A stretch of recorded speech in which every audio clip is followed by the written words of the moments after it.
우리 귀한 자매님들이 원근 각처에서 그리스도 안에서 모여서 함께 하모니를 이루는 게 참 아름답네요. 우리가 어디 있든 예수님 안에서 서로 하모니를 이루고 또 주님의 영광이 드러나는 그런 공동체로 또 우리 한 사람 한 사람으로 세워져 가기를 바랍니다. 오늘 누가복음 4번째 말씀이 되겠습니다.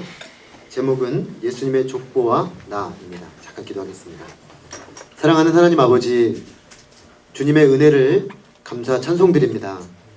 주님의 이름, 주님의 그 권세, 주님의 그 은혜 때문에 지금 이 자리에 우리가 어떤 형편, 어떤 출발점, 어떤 지향점을 가졌을지라도 예수님 안에 하나로 모여서 주님을 한 마음으로 찬송할 수 있음에 감사드립니다.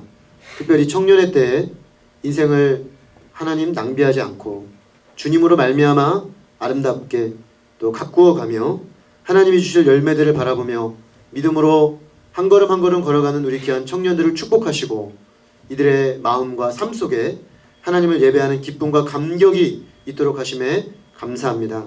아버지 하나님, 누가복음을 통해서 예수 그리스도가 어떤 분이신지, 특별히 그 예수 그리스도와 우리는 어떤 관계를 맺어야 하고 또 맺고 있는지 발견하는 귀한 은혜를 주셔서 감사합니다. 오늘 귀한 말씀을 통하여 주님과 우리의 관계에 대해 새롭게 조명해 보는 귀한 시간 될 수 있도록 축복하여 주시옵소서. 이 시간을 주님께 의지합니다. 저는 예수 그리스도 이름으로 기도했습니다. 아멘. 요즘 우리 젊은이들은 어른들도 그렇겠습니다. 장년들도 족보에 별로 그렇게 관심이 없습니다. 족보라는 말 자체가 벌써 왠지 고리타분하죠. 고리타분하고 재미없고 가장 중요한 건 나랑 뭔 상관이람 이런 생각이 듭니다. 족보가 도대체 나하고 무슨 관계야?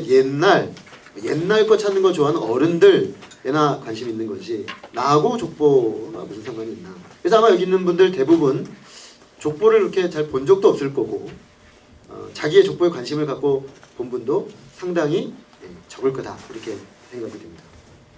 하물며 예수님의 족보 그 자체에도 관심이 없는데 예수님이 족보가 있었어? 이렇게 되는 거죠. 그리고 예수님의 족보를 왜 관심을 가져야 돼? 라는 그런 질문이 생깁니다. 자신의 가문 족보도 관심이 없는데 예수님의 족보까지 우리가 언제 관심을 두겠습니까? 그런데 우리는 예수님의 족보에 관심을 가져야 됩니다. 왜냐하면 성경에서 예수님의 족보를 제시하는 것에 아주 세심하게 관심을 기울이고 있기 때문이죠. 그러니까 성경에 관심이 있고 성경이 말하는 바에 관심 있는 사람들은 성경이 제시하고 있는 이 족보에도 좀 관심을 기울일 필요가 있다는 것입니다. 복음서에는 2번이나 예수님의 족보가 나옵니다. 마태복음이 예수님의 족보로 시작이 되죠. 그리고 오늘 우리가 읽은 이 누가복음에도 또한 족보가 등장을 합니다. 사실 구약 성경을 보면요, 잊혀질만 하면 족보가 한 번씩 나옵니다. 잊혀질만 하면 족보가 한 번씩 나와서 우리를 졸리게 만들죠. 근데 이 족보들이 가만히 보면 전부 오늘 누가복음과 마태복음에 나오는 예수님의 족보의 근거들입니다. 예수님이 이런 족보를 가지게 된 근거를 중간중간에 배치해 놓고 예수님이 이런 족보를 가질 수 있는 근거가 여기 있다라고 마치 우리에게 말하고 있는 것 같아요. 자, 그러면 이쯤 되면 족보 꽤 중요하구나. 특별히 예수님의 족보를 제시하는데 성경이 굉장히 관심이 있구나. 이 정도는 동의할 수 있겠습니다. 자, 무엇보다도 가장 중요한 이유는 족보가 우리의 생각과는 달리 아주 밀접한 관계가 있다는 거예요. 누구와? 나와. 우리와. 예수님의 족보가 사실은 아주 중요한 관계가 있어요. 그래서 우리가 예수님의 족보를 볼 필요가 있다는 것입니다. 특별히 여러분들 중에 나라는 존재는 누군가? 나는 누군가? 나는 어디서부터 와서 어디로 가고 있는가? 나는 어떤 삶을 살아야 하는가? 이런 문제에 대해서 잠깐이라도 스쳐 지나가는 질문으로라도 생각해보고 고민해본 적이 있는 사람들이라면 우리는 예수님의 족보에 반드시 관심을 가질 필요가 있습니다. 오늘 우리가 읽은 이 누가복음 4장 23절에서 38절은 예수님의 족보를 보여주고 있습니다. 언뜻 보면은 누구 위에는 누구, 누구 위에는 누구, 누구 위에는 누구 계속 이어져가지고 조금 지루한 느낌이 듭니다. 그래서 누가복음을 만약에 성경을 그냥 쭉 읽어간다고 하면 그리고 그냥 지나가는 그런 본문이죠. 이 족보는 마태복음의 족보와 여러 가지로 비교가 됩니다. 마태복음의 족보는 맨 처음에 등장을 합니다. 엄밀하게 말하면 이렇죠. 신약 성경을 딱 열면 족보가 등장합니다. 아브라함과 다윗의 자손 예수 그리스도의 세계라. 아브라함과 다윗의 자손 예수 그리스도의 계보라 족보라 이렇게 시작됩니다. 마태가 우리에게 제시하는 족보는 말 그대로 아브라함과 다윗의 자손으로 오신 예수 그리스도죠. 아브라함의 자손이요 다윗의 자손 곧 하나님이 보내시겠다고 약속하신 메시아 그리스도 그가 바로 예수다라는 것을 우리에게 제시해주는 그런 기능을 가진 족보라는 것입니다. 자, 그런데 그 족보를 보면은 어디서부터 시작되냐면 아브라함과 다윗의 자손이니까 아브라함부터 시작돼요. 믿음의 조상이라고 하는 아브라함부터 시작해서 중간에 다윗을 거쳐서 예수님으로 오는 이렇게 내려오는 족보입니다. 근데 오늘 우리가 읽은 누가복음의 족보는 일단 위치가 달라요. 맨 앞에 있지 않고 3장 끝부분에 나옵니다. 그의 족보는 예수님이 앞부분에 보면 세례를 받으시는 장면, 뒷부분에는 시험을 받으시는 장면, 즉 공적인 생애를 시작하기 전에 세례를 받음으로 하나님의 아들의 인증을 받고 시험을 받음으로 그가 하나님의 아들로 승리한 사역을 시작한다는 것을 보여주는 그 중간에 위치해 있다는 것입니다. 하나님의 아들이요 기뻐하시는 자라는 그 확증을 받은 예수님께서 하나님의 아들로서 시험을 받으신다라는 것을 뒷받침해주는 목적이 있다는 거죠. 바로 그런 목적으로 지금 이 족보를 통해 우리에게 의미를 전달해주고 있는 것입니다. 이는 예수님이 어떤 존재로서 시험을 받는가. 우리 다음 주에 예수님 시험을 볼 텐데 그러면 그분이 누구길래 이런 시험을 받는가? 어떤 역사적 위치가 있는가? 그걸 얘기하고 싶은 거예요. 그래서 오늘 족보를 통해서 자 예수님은 이런 분인데 그가 이런 시험을 받았고 그러므로 그 시험은 우리와 이런 관계가 있다. 이 말을 하고 싶은 것입니다. 그런 점에서 상당히 의도적으로 중요하게 여기에 배치되어 있다는 것을 알 수가 있습니다. 그런데 이 마태의 족보는 누가의 족보와는 달리 마태의 족보가 아브라함에서 시작해서 내려왔다면 누가의 족보는 예수님으로부터 거꾸로 거슬러 올라간다는 것이죠. 순서를 정반대로 하고 있는 족보라는 점에서 마태복음 족보와 다릅니다. 이렇게 보면은 쭉 올라가면 어떻게 되냐면 중간에 이렇게 쭉쭉쭉쭉 올라갑니다. 사실 여기에는 일정한 질서가 있어요. 7명을 단위로 끊으면서 중요한 인물들이 나옵니다. 우리가 성경에 한 번씩 들어봤은직한 인물들은 7번 단위로 나와요. 여러분 한번 나중에 찾아보십시오. 근데 이렇게 찾아 올라가서 결론이 뭐냐? 쭉 올라가서 이상한 건 아브라함을 지나가 버려요. 아브라함 아버지가 데라죠. 쭉 올라가면 셈이 나오죠. 쭉 올라가면 노아가 나오죠. 쭉 올라가면 에노스가 나오고 맨 마지막 에노스의 아버지는 셋이고 셋의 아버지는 아담. 그러니까 이 족보가 아브라함에서 시작해서 내려온 마태복음의 족보와 달리 예수에서 시작해서 아담으로 끝이 난다는 거예요. 그리고 더 재밌는 건 이 족보가 아담에서 끝나지 않는다는 거죠. 아담의 위는 하나님이다. 자, 그러면 결국 뭘 말하려고 하는 것입니까? 누가복음의 족보는 결론적으로 예수님은 아담의 아들이고 또한 하나님의 아들이다. 이것을 우리에게 증거해 주려는 의도를 가지고 있는 것입니다. 마태복음은 아브라함과 다윗의 자손으로 오신 그리스도 예수님을 전하는 데 집중하고 있습니다. 누가복음은 아담의 아들이신 예수님, 곧 아담의 아들이라는 건 이런 겁니다. 아브라함의 아들 그럼 이렇게 되죠. 아브라함은 유대인의 혈통상 조상입니다.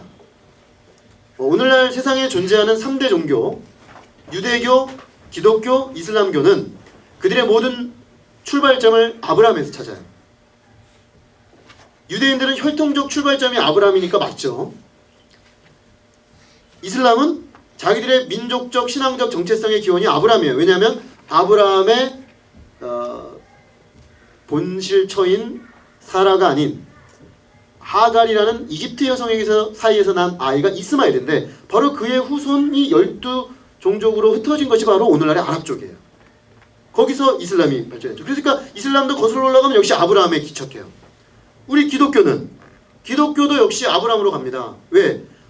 아브라함과 다윗의 자손 예수 그리스도의 세계라. 그런데 우리는 기독교는 뭐가 다르냐? 우리는 혈통적으로 가지 않고 믿음으로 갑니다.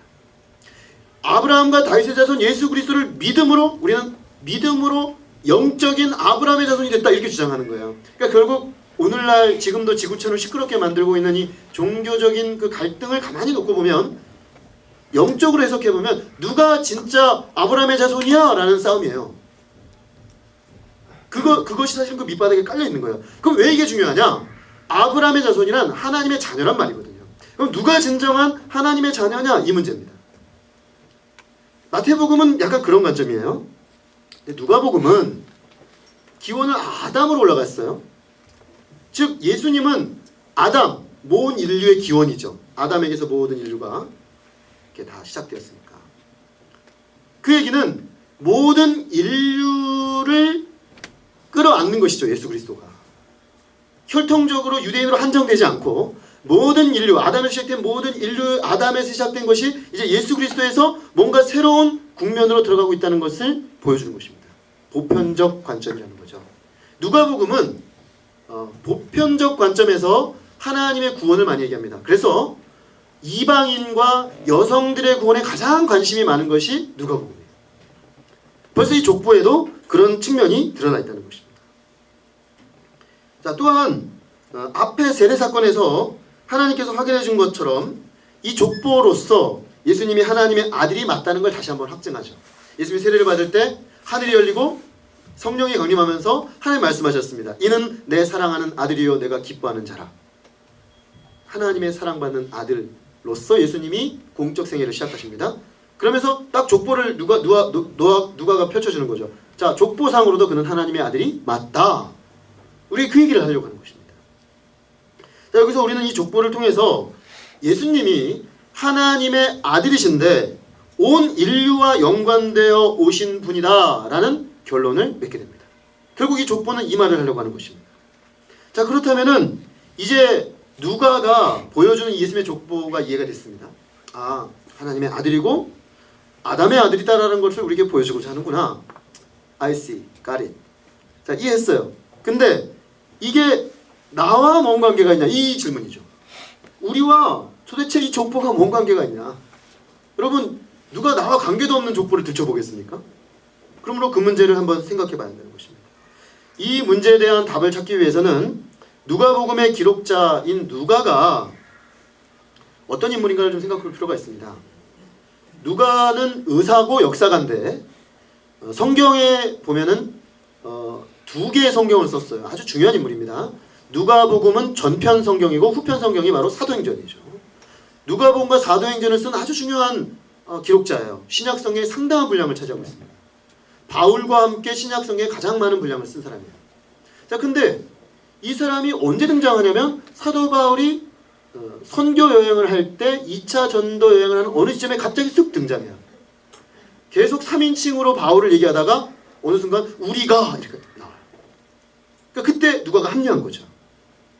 누가는 사도 바울의 개인 주치의 역할을 하면서 사도 바울의 사역들을 꾸준히 따라다니면서 기록하고 그가 그의 그 사도 바울을 통해 선포되는 복음을 깊이 있게 관심을 가지고 접근했던 사람이라고 할 수 있습니다.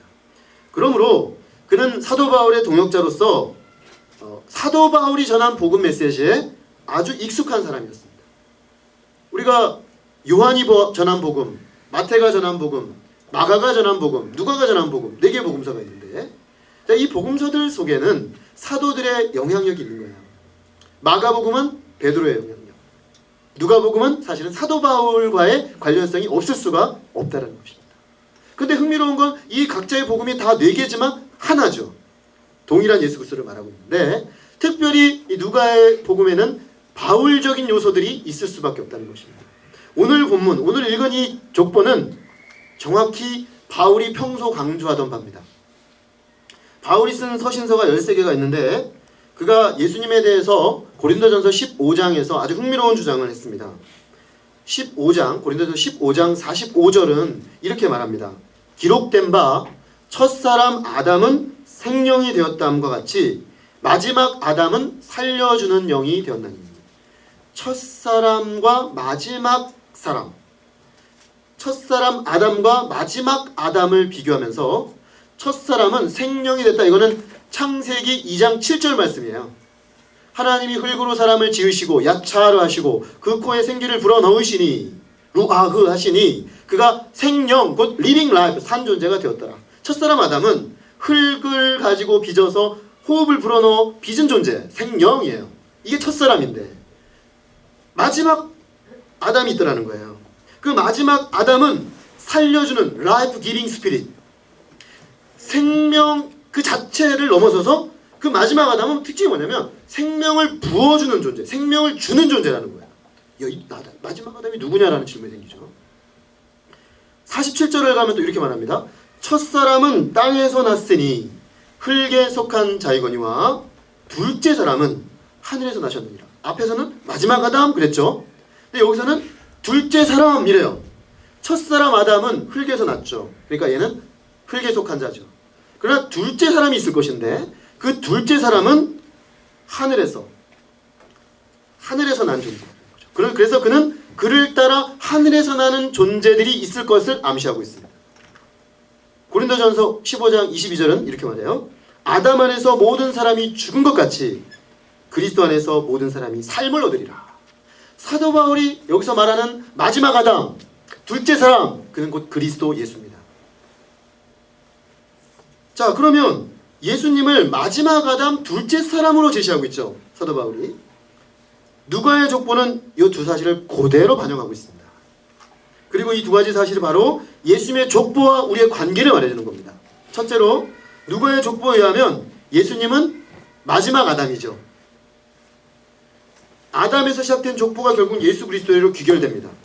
아담이 첫 아담이었다면 첫 번째 아담, 아담이라는 말 자체가 사람이라는 뜻입니다. 자, 첫사람, 아담, 그리고 마지막 아담이 있다는 거죠. 그런데 이 첫 아담, 첫사람은 온 인류의 재앙을 초래했죠. 불순종으로 말미암아 죄가 세상에 들어왔고 죄가 세상에 들어옴으로 말미암아 모든 죄를 지은 자들이 죽음의 종로를 타게 하는 운명의 원인입니다. 왜? 그는 인류의 시조니까요. 인류의 시조로서 대표로서 그런 행동을 함으로써 그런 선택을 함으로써 모든 아담 안에 태어난 사람들이 죄와 죽음의 권세 아래 놓이게 되었습니다.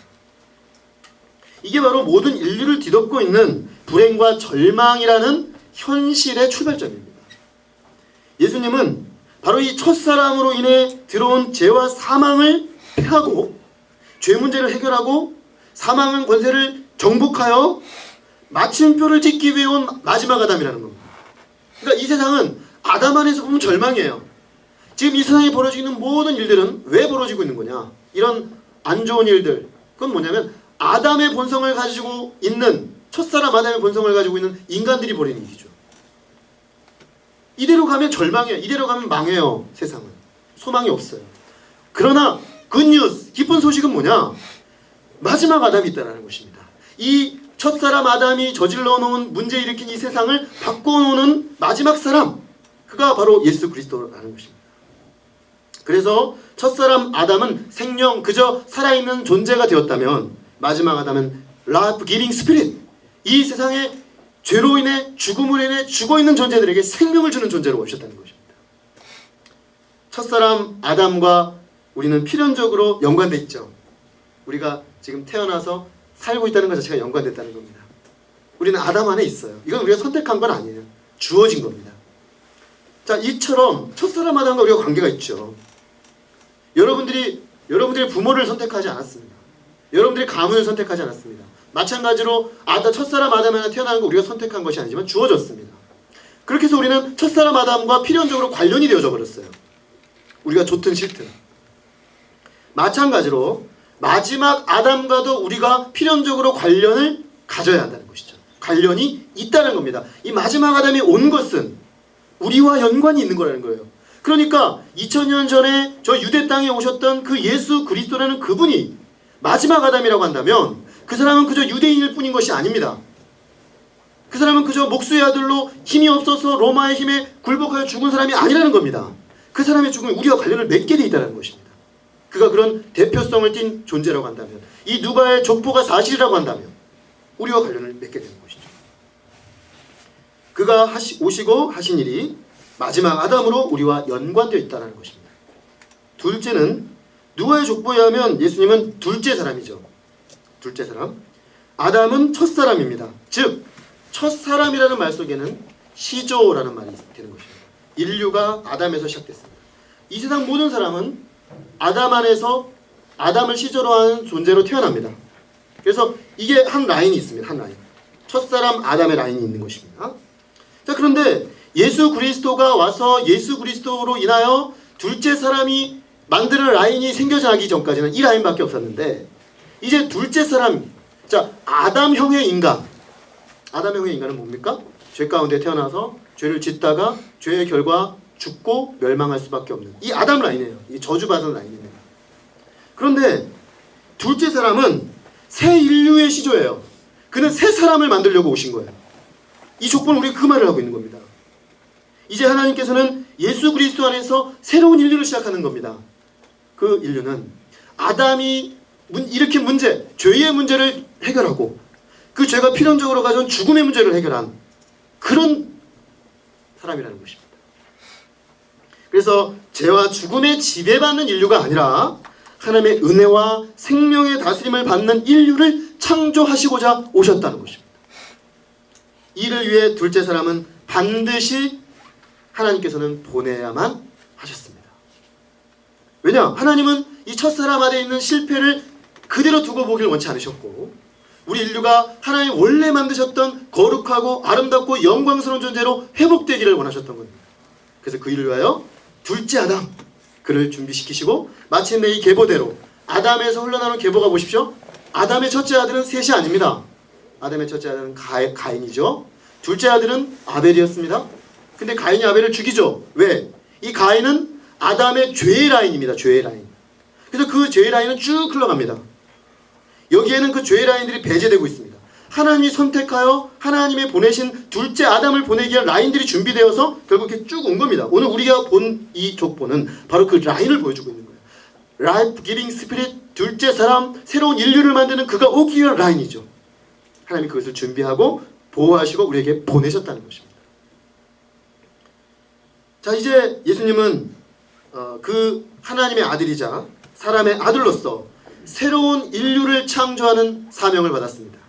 그래서 우리가 다음 주에 보는 세 가지 시험, 첫 번째 인간이 실패했던 육신의 정욕, 안목의 정욕, 이생의 자랑을 반드시 처음부터 싸워 승리해야 하는 것입니다. 왜? 그는 그것에 굴복되는 인류가 아니라 그것에 싸워 이기는 인류를 창조하기 위하여 먼저 그가 승리한 자로 오셨다는 것입니다.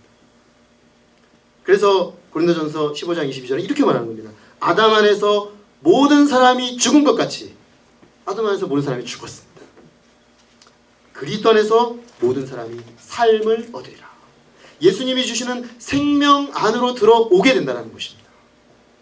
자, 이상에서 우리는 예수님의 족보를 통해 예수님은 마지막 아담이자 둘째 아담으로 첫사람 아담 안에서의 죽음의 계보를 끊어버리고 생명을 낳는 새 역사를 위해 오신 분이라는 것을 알게 되었습니다. 자, 이렇게 보니까 예수님의 족보는 우리가 생각했던 것과 달리 우리와 밀접한 관련이 있죠. 예수님이 오신 게 우리가 새 삶을 살 거냐, 새로운 인간으로 살 거냐, 그대로 아담의 본성으로 살 거냐, 그것을 결정하는 전환점을 가져오는 오심이었다는 것입니다. 우리가 첫사람 아담을 별로 존중하거나 관심 갖지 않아도, 별로 관심 없을 수 있고 존중하지 않아도 뭐 그럴 수 있죠, 개인적으로. 그러나 아담과 우리 사이에 관련은 있습니다. 왜냐하면 우리는 아담의 라인에서 태어났기 때문에. 때로 우리가 이런 경험이 있습니다. 내가 개인적으로 우리 집안 라인을 별로 안 좋아할 수 있어요. 태어나고 보니까 내가 이런 라인 아니었으면 좋겠다. 그럴 수 있어요. 특히 이제 청소년기 때 힘들 수 있죠. 저는 태어나서 자라다 보니까 별로 불만이 없었어요. 농촌에서 아무것도 없는 시골에서 태어나서 살아도 별로 불만이 없었던 게 다 못 살았거든요. 다 못 살아. 우리 동네는 다 TV가 없었어요. 그러다가 80년대 중반 어느 날 TV가 한 집에 들어왔는데 그때부터 차이가 있구나. TV 있는 집과 없는 집. 이런 차이를 느끼기 시작했지 그전에 아무 문제가 없이 살았어요. 그런데 조금 더 지나고 보니까 우리 아버지가 많이 못 배우셨구나. 우리 아버지가 저 대기업 총수 아들처럼 나에게 뭘 해줄 수 없구나. 이런 것들이 딱 트기 시작하는 거죠. 그러니까 내 라인에 대해서 약간 좀 더 좋은 라인을 갈아탈 수는 없을까? 나는 왜 그런 라인을 타지 못했을까? 이런 생각을 하게 되죠. 제가 왜 이런 말씀을 드리냐면 우리가 지금 태어난 이 라인이라는 거, 이건 우리가 선택한 게 아닌 거예요. 마음에 안 들어도 이미 우리에게 있어요. 아담이 딱 그와 같아요. 아담의 요소 우리가 별로 마음에 안 들 수 있어요. 근데 우리는 그 요소를 이미 가지고 있어요. 내재적으로. 사실은 성숙은 뭡니까? 그거를 내가 깊이 받아들이고 소화하기 시작하면 성숙해지는 거예요. 아, 우리 아버지가 좀 가난하시고 좀 어렵게 사시긴 했지만 우리 아버지가 나에게 물려준 것들 속엔 내가 긍정해야 할 것과 부정해야 할 것과 극복해야 할 것들이 뭔지를 분석하면서 이것을 극복해 나가는 사람이 성숙한 사람인 거죠. 있는데 없다고 부정하고 아무것도 아니라고 말하면 그건 실제적이지 못합니다. 기독교 신앙은 딱 그와 같아요. 아담의 요소가 우리 안에 있습니다. 우리가 아무리 부정해도.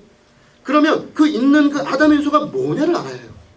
그리고 그것을 정확하게 이게 문제가 어디 있고 이게 내 삶에 어떻게 나타나고 있는지를 알고 그러면 이 문제를 하나님은 어떻게 해결하시는가를 찾아가야 한다는 거죠. 그럴 때 우리는 그 문제를 극복해내고 새로운 사람으로 새롭게 태어나 새롭게 살 수가 있다는 것입니다. 자, 마찬가지죠. 예수님에 대해서도 우리가 예수님에 대해 관심이 별로 없을 수 있습니다. 들어본 적이 없어서 그냥 예수님은 유대인이고 난 한국인이고 난 한국인의 자아 정체성이 너무 강해. 내가 왜 유대인을 배워야 돼? 그것도 2000년 전에 갈릴리 바닷가를 거닐었다는 목수 청년을 왜 관심을 가져야 돼? 이런 사람이 있을 수 있어요. 관심 없죠. 또 어떤 사람은 교회에서 늘상 들었어요. 예수님 뭐 너무 많이 듣다 보니까 관심이 없어요. 알아요 그냥. 원래 아는 분. 근데 뭐 내 삶에 무슨 실제적 의미가 있나? 라고 생각할 수 있어요. 자, 이런 사람들에게 그렇게 아무리 그렇게 관심을 갖지 않는다 하더라도 예수님이 마지막 아담이요 둘째 사람이 맞다면 그분이 오심과 그분의 사역과 그분의 죽으심과 그분의 부활은 나와 어떤 필연적 연관관계를 가지는 사건이라는 것입니다. 그러므로 이 족보는 우리에게 예수님에게 관심을 가지라고 촉구하는 거예요. 그분이 오셔서 하신 일과 죽으신 일과 말씀하신 그 모든 것들이 우리가 관심을 갖는다는 거예요. 그러니까 누가복음을 읽어가는 우리들이 이제 본격적으로 도대체 이분이 누구냐? 도대체 이분이 누구길래 마지막 아담이라고 말하고 둘째 사람이라고 말하며 오늘 우리가 꼭 알아야 될 사람이라고 말하느냐라고 우리에게 질문하고 있는 겁니다. 자, 그런데 예수님과 우리 사이에 진정으로 관계를 맺는 길이 그럼 뭐냐? 아담 안에서는 태어나면 되죠. 예수님도 마찬가지입니다. 예수님과 관계 맺는 것도 태어나면 돼요. 그런데 아담 안에서 태어나는 건 육체적으로 태어나시는 건데 예수님과 관계를 맺는 것은 영적으로 태어나야 돼요. 영적으로 태어남을 성경은 뭐라고 하느냐? 믿음이라고 합니다. 믿음을 영적으로 태어나는 길이라고 성경은 우리에게 제시해 줍니다. 그래서 성경은 자꾸 믿음을 얘기하는 겁니다. 이것은 누가복음의 기록 목적이기도 합니다. 누가가 데오빌로라는 사람에게 이 누가복음을 쓰고 있는데 데오빌로 각하여 내가 예수라는 분에 대한 이야기를 처음부터 자세히 밝혀서 당신에게 전해주려고 한다. 이는 각하가 알고 있는 바를 데오빌로는 신자였던 것 같아요. 알고 있는 바를 더 확실하게 하려 함이로다. 데오빌로가 이미 알고 있었던 그 예수님에 대한 진리와 지식을 더 분명하게 해서 당신이 가지고 있는 구원의 근거를 명확하게 해주고 싶다. 믿음에 견고하게 서게 하고 싶다. 이게 누가가 누가복음을 기록한 목적이라는 것입니다. 이를 확실하게 알고 믿어야 우리가 참 구원을 얻을 수 있는 겁니다, 여러분. 예수님이 누구고 그가 나와 어떻게 관련을 맺고 있고 그분이 하신 일 그것이 나에게 어떤 의미를 있는지를 알고 마음으로 믿을 때 그것이 우리에게 구원하는 지식 능력이 된다는 것입니다. 예수님은 오늘 말씀에 가면 모든 인류를 보편적으로 구원하기 위해 오신 분이죠. 아담 안에서 모든 죄 가운데 있는 사람들에게 그는 구원의 길로 오신 것입니다. 자, 그런데 모든 인류가 구원받게 되지는 않을 겁니다. 왜냐하면 그분의 생명을 얻기 위해서는 그분이 누구인지 그분이 하신 일을 믿어야 하기 때문입니다. 믿음은 예수님과 우리 사이의 관계를 확립하는 하나님의 방식입니다. 우리 쪽의 방식이 아니라 하나님의 방식이에요. 우리가 아담과 관련을 맺는 방식은 육체로 태어나는 것으로 하나님 방식을 정하셨어요. 태어남으로 우리는 아담과 관계를 맺어버렸어요. 자, 그러면 둘째 사람 마지막 아담과 예수님과 관계를 맺는 방식은 믿음으로 그와 관계를 맺도록 하나님이 방식을 정하셨어요. 그러므로 그 방식을 받아들이는 사람은 예수님과 관련을 맺게 되는 것입니다. 그러므로 믿음으로 우리는 예수님의 족보에 편입되는 것이고 아담의 이 라인의 죄와 죽음의 저주에서 끊어지고 예수님의 생명의 세계로 옮겨지는 거죠. 족보 이쪽에서 파가지고 이쪽으로 옮기는 거예요. 예. 나 이쪽 족보 마음에 안 들었는데 잘됐다. 파내고 생명의 족보로 들어가는 거예요. 하나님의 하늘의 세계, 하늘의 모든 부유함을 상속받는 하나님의 자녀로 나 편입될 거야. 왜? 나 이 라인 아니야. 나 이 라인 더 이상 살고 싶지 않아. 이 라인으로 옮겨가는 길 하나님이 제시해 주셨구나. 나 이 라인으로 갈 거야. 이 모든 과정이 믿음의 과정이라는 것입니다. 이거 아니야. 이거 맞아. 나 일로 갈 거야. 갈 거니? 예스. 이게 믿음이라는 것입니다. 그러니까 결국 이거 아닌 걸 알아야 하고 이게 맞다는 걸 알아야 하고 이게 왜 왔는지를 알아야 하고 그리고 우리가 반응할 때 주어지는 선물이 뭔지를 알 때 믿을 수 있는 거죠. 그러니까 우리가 복음서를 통해서 예수 그리스도께서 주신 게 뭔지를 알면 그것에 기초해서 믿고 그 구원을 거둘 수가 있다는 겁니다. 누구에게나 열려있다는 거예요. 아담 안에 모든 고통하는 사람들이 누구나 와서 예수 그리스도를 믿고 구원할 수 있어요. 믿기만 하면. 참 단순하죠. 그러니까 우리가 영적으로 믿음으로 태어나서 그 족보로 들어가야 하는 것입니다.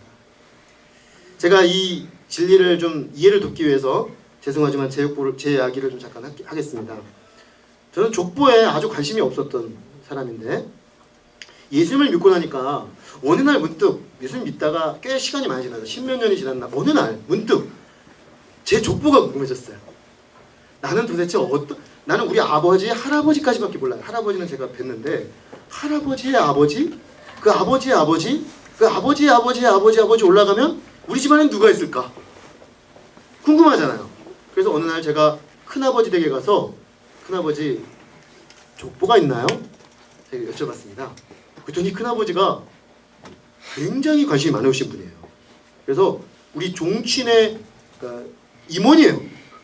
우리 유씨 묘금도유 강릉유라고 하는데 이쪽 임원의 그 종친 임원에 들어가 계십니다. 그러면서 저한테 네가 나에게 요청할 줄 알고 내가 미리 준비해놨다 그러시는 거예요. 그래서 그러시니까 이렇게 받았어요. 받아가지고 제가 읽어봤어요. 제 이름이 올라가 있더라고요. 족보에. 우리 아버지 이름이 있고 할아버지 이름이 있고 쭉 올라가 봤어요. 궁금하잖아요. 맨 처음이 궁금해지더라고요. 도대체 어디서부터 시작했을까? 그래서 쫙 올라갔는데 놀라운 사실을 발견했어요. 우리 라인은 한나라를 세운 유방에게로 올라가더라고요. 내가 왕족의 후손이었던 거야. 저는 웃었어요. 우리 쪽 그 라인 사람들이 결국 우리의 존재 근거를 그 중국의 한나라 왕족에서 찾고 있구나. 그죠? 우리 왕족의 후손이야. 뭐 이런 거죠. 그때 중간에 보니까 유비도 있어요. 유비. 그죠? 유방, 유비. 그때 내가 중국 쪽에서 온 사람이에요. 내가 그래서 중국 쪽에 친근함을 느꼈나 봐요. 더 그래서 궁금하잖아요. 왜 중국에 계속 안 있고 왕족이 이쪽 변방으로 왔을까? 또 찾아봤어요. 찾아봤더니 고려 말기쯤 이 유방의 그 방계 왕자들 중에 밀려난 거죠. 중심 라인이 아니라 밀려난 사람들이 점점 동쪽으로 이동하다가 국경을 넘은 거예요. 국경을 넘었는데 고려에서 이 사람들을 환영했어요. 중국에서 나를 잘 환영을 해주고 그래서 어떻게 했느냐? 높은 벼슬을 주었어요. 그분이 실질적인 우리의 시조예요. 그래서 이 라인이 저쪽 함경북도를 타고 동쪽 능선을 타고 쭉 내려와서 태백산맥으로 해서 일부가 강원도 정선에서 정착함에 그들이 저의 조상이 된 것이죠. 그리고 일부는 더 내려가서 저쪽 경상남도까지 내려가서 우리 유씨가 그래서 어디에 많냐? 경상남도에 많고 강원도 정선 북쪽에 많아요. 아하, 내가 그런 사람이구나. 우리 집안이 이런 라인이었구나. 그러니까 우리 큰아버님이 왜 여기 이렇게 집착을 하나? 이해가 됐어요. 왕족이다. 우리는 왕족이야. 우리 함부로 살 수 없는 존재들이야. 뭐 이런 거죠. 여러분 이게 바로 족보입니다. 족보의 의미예요. 제가 근데 굉장히 흥미롭게 보면서 생각을 했어요. 사람들은 누구나 나는 어디서부터 왔고 나는 어떤 존재로 서 있고 어떤 존재로 살아가야 하느냐의 문제에 결국 관심이 있는 거예요. 그래서 결국 족보와 계보를 들춰보게 되는 것입니다. 그런데 생각보다 그게 우리에게 굉장히 많은 영향을 준다는 거예요. 내가 선택하지 않았지만 내가 서 있는 그 아버지의 요소, 할아버지의 요소, 우리 사람들의 요소가 내 안에 들어와 있다는 것입니다. 자, 그런데 정말 이 중요한 족보는 오늘 예수님의 족보죠. 왜? 여러분 운명을 바꾸고 싶으십니까? 여러분들의 피 속에 흐르고 있는 하나님이 기뻐하시지 않고 나 스스로도 너무나 싫은 아담의 요소, 그게 우리를 힘들게 하거든요, 여러분. 그죠? 이기적이고 사람을 미워하고 시기하고 질투하고 한계에 빠지면 헤어나오질 못하고 죽음의 한계 앞에 무력하고 죄의 세력 앞에 아무것도 할 수 없는 이 연약함이 아담에게서 온 거예요. 그러니까 우리는 우리의 족보를 저는 이 왕족으로 대부분 다 거슬러 올라가거든요. 왕족 내지는 역사에 뭔가 발자취를 남긴 사람이 누구누구 공, 나는 거기에 28대 무슨 파 이렇게 나와요. 거기서 뭔가 근거를 찾고 싶은 거예요. 나 그런 사람 아니다. 나 이런 사람이다. 근데 여러분 정직하게 우리가 평가를 해보면 우리 안에 결국에는 이 아담의 죄의 피가 흐르고 있는 것입니다. 이 사실을 인정하고 보면 결국 우리가 하나님이 우리에게 새로운 족보로 편입하도록 초청하시는 것입니다. 이것을 깨달을 때 예수 그리스도의 족보, 하나님의 아들이자 사람의 아들로 오셔서 마지막 아담, 둘째 아담이 되어 새로운 인류와 새로운 소망을 가진 사람들을 창조하는 그곳으로 들어오라고 초청하시는 것입니다. 저는 그래서 저의 근거를 유방에게서 찾지 않습니다. 감사하긴 한데 내가 어쨌든 중국의 그 방계긴 해도 방계혈족이긴 해도 그래도 왕족이었다. 감사하긴 해요. 그렇고 그런 사람이 아니다. 그런 거는 감사하긴 한데 그러나 그래도 유방도 죄인이에요. 그죠? 유방도 죄인이에요. 한계를 가진 존재일 수밖에 없는 거예요. 그것이 내 존재의